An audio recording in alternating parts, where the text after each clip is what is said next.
Sizdən xahiş edirik ki, xəbərə keçmədən öncə videonu bəyənin və rəy bölməsində fikirlərinizi bildirin. Dünyada və ölkədə baş vermiş ən son xəbərləri bizdən izləyin. Bunun üçün kanala abunə olmağı və bildiriş simvolunu açmağı unutmayın. İndidən təşəkkürlər. Salam dəyərli izləyicilər. Günün ən aktual və ən son xəbərləri ilə qarşınızdayıq. Prezidentin yeni tapşırıqları rayonlarda geniş dəyişikliklərin başlanğıcı ola bilər. İnfrastruktur, məşğulluq, kənd təsərrüfatı və sosial sahələrdə hansı yeniliklər gözlənilir? Deputat Razi Nurullayevin Qozla bağlı paylaşdığı video sosial şəbəkələrdə müzakirələrə səbəb olub. Amerika Birləşmiş Ştatları Prezidenti Donald Trump'ın növbəti açıqlaması diqqət çəkdi. Ermənistan seçkiləri ilə bağlı maraqlı iddialar gündəmdədir. Bakı və İrəvan arasında hansı razılaşmadan danışılır? Bütün detallar və ən son xəbərlər videomuzda. Azərbaycanda kənd təsərrüfatının inkişafı qarşıdakı illərdə dövlət siyasətinin əsas prioritet istiqamətlərindən biri olacaq. Prezident İlham Əliyevin sədrliyi ilə keçirilən müşavirədə aqrar sektorun mövcud vəziyyəti təhlil olunub, qarşıda duran vəzifələr müəyyənləşdirilib və 2026-2030-cu illəri əhatə edən yeni dövlət proqramının əsas hədəfləri açıqlanıb.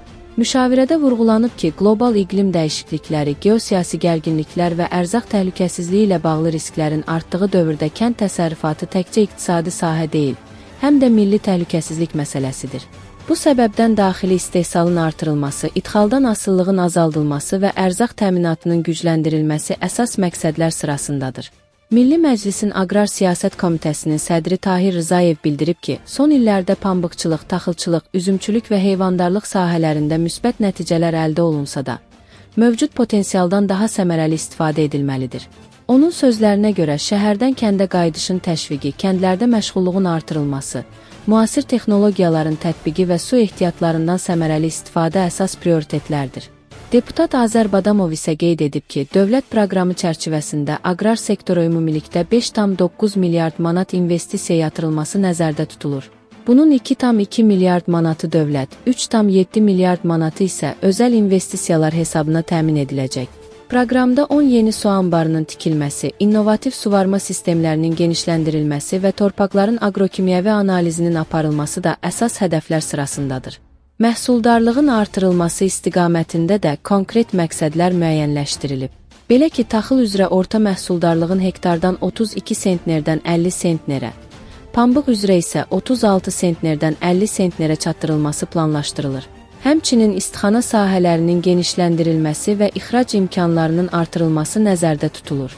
Aqrar məsələlər üzrə ekspert Vahid Məhərrəmli isə hesab edir ki, yeni proqram mühüm əhəmiyyət daşısa da, əsas məsələ qarşıya qoyulan hədəflərə hansı mexanizmlərlə nail olunacağının dəqiq müəyyənləşdirilməsidir.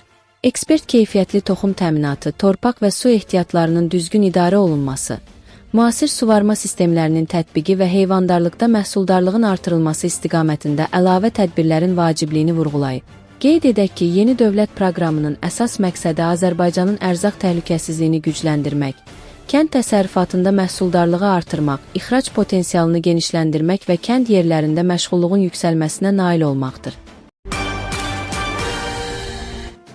Milli Məclisin deputatı Razi Nurullayev seçildiyi rayonun sakinləri ilə görüşüb. Oxu 24com xəbər verir ki, deputat İmişlinin Boşçalılar kəndində olub və yerli sakinlərin təsərrüfatı ilə tanış olub. Bu barədə deputat sosial şəbəkə hesablarında video paylaşıb. Deputatın kənd sakini ilə görüşü zamanı çəkdiyi və sosial hesablarında paylaşdığı video birmənalı qarşılanmayıb. Bəzi sosial şəbəkə istifadəçiləri deputatı və videoda səsləndirilən fikirləri tənqid ediblər. Xüsusilə videoda qoz ağacının 150 key bar verməsi ifadəsi tənqidlərə tuş gəlib. Əksər şərh yazanlar bu məlumatın şişirildiyini qeyd edib.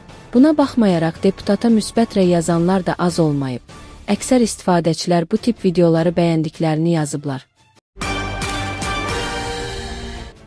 Amerika Birləşmiş Ştatları və İran arasında regional hərbi gərginliyin və diplomatik təmasların artdığı bir vaxtda, Amerika Birləşmiş Ştatları Prezidenti Donald Trump daxili siyasətdəki rəqiblərinə qarşı növbəti sərt və diqqət çəkən bəyanatını yayıb. Ağ Ev rəhbəri Vaşinqtonun maraqlarına tam cavab verən və rəsmi Tehranı güzəştə məcbur edəcək tarixi bir sazişin astanasında olduqlarını iddia edərək, siyasi opponentlərini danışıqlar prosesinə mane olmamağa çağırıb. No comment. Az xəbər verir ki, Donald Trump özünün sosial media hesabında bəzi demokratları və respublikaçıları kəskin şəkildə tənqid edib. Amerika Birləşmiş Ştatları prezidenti prosesi ləngitməkdə və ya lazımsız şəkildə müharibə ritorikasından istifadə etməkdə ittiham olunduğu tənqidlərə bu sözlərlə cavab verib. İran həqiqətən də saziş bağlamaq istəyir və bu həm Amerika Birləşmiş Ştatları, həm də bizimlə birlikdə olanlar üçün çox yaxşı bir razılaşma olacaq. Lakin görəsən, demokratlar və bəzi qeyri-vətənpərvər respublikaçılar başa düşmürlər ki, siyasi fırıldaqçılar daim mənfi şəkildə və indiyə qədər görünməmiş bir səviyyədə civildəşəndə mənim işimi görməyim və danışıqlar aparmağım qat-qat çətinləşir. Onlar durmadan daha sürətlə, yaxud daha yavaş hərəkət etməlisən, müharibəyə başlamalısan, yaxud başlamamalısan deyə reaksiyalar verirlər. Sadəcə arxaya söykənin və rahatlayın, sonda hər şey çox yaxşı olacaq. Həmişə belə olub. Qərbi Azərbaycana qayıdış məsələsi Ermənistandakı seçkilərin əsas müzakirə mövzularından biridir. Müxalifət 300 min Azərbaycanlının qayıdışına hazırlıq gedir, iddiası ilə hakimiyyəti ittiham edir. İqtidar isə bütün bunlara ya cavab vermir, ya da təksib edir. Baş nazir Nikol Paşinyan bunun olmayacağını bildirdi, hərçənd onun bu açıqlamasının seçki hesablandığını düşünmək mümkündür. Çünki soydaşlarımızın sülh şəraitində öz yurdlarına qayıdışı məsələsi aktuallığını itirməyib. Nocoment az xəbər verir ki, seçkilərdən sonra Azərbaycan-Ermənistan yekun sülh sazişinin imzalanması gözlənilir. Tərəflər arasında uzunmüddətli və davamlı sülh üçün açıq qalan bütün məsələlər həllini tapmalıdır. Azərbaycanlıların qovulduqları yurdlarına qayıdışı da bu məsələlərdən biridir və qayıdış haqqı beynəlxalq hüquqda öz əksini tapır. Məsələ Ermənistanda müxalifətin iddia etdiyi formada baş verməyəcək. Azərbaycanlılar öz yurdlarına era dövründə vətəndaşı olduqları Ermənistana sülh şəraitində qayıdacaqlar. Vaxtilə Azərbaycanlıların qovulduqları kəndlərin əksəriyyətinin boş qalması da o deməkdir ki, qayıdış Ermənistandakı demoqrafik və sosial-iqtisadi problemlərin həllinə də töhfə verə bilər. Lakin bu, sülh müqaviləsinin imzalanmasından sonraki dövrün məsələsidir. Hazırda isə soydaşlarımızın qayıdışının Ermənistan seçkilərində ittiham mövzusuna çevrilməsi müxtəlif iddiaların irəli sürülməsi ilə nəticələnib. Bunlar arasında erməni şərhçi David Mükirtçyanın iddiaları diqqət çəkir. Mükirtçyan iddia edir ki, Azərbaycanlıların qayıdışı məsələsi Bakı və İrəvan arasında qeyri-rəsmi şəkildə razılaşdırılıb. Bu, qeyri-rəsmi mövcud olan iki şərtdən biridir. Birinci şərt ictimaiyyətə məlumdur, söhbət Ermənistan konstitusiyasının dəyişdirilməsindən gedir. İkinci şərt isə məhz Azərbaycanlıların qayıdışıdır. Seçkilərdən sonra bu şərtlər həyata keçiriləcək, erməni şərhçi iddia edib. Bu iddianın da seçki prosesində hakimiyyəti ittiham etməyə hesablandığı bəllidir. Lakin Bakı və İrəvan arasında bununla bağlı müəyyən danışıqların aparıldığı və mümkün razılaşmanın olması da istisna deyil. Çünki məsələ sülh prosesinin tərkib hissəsidir.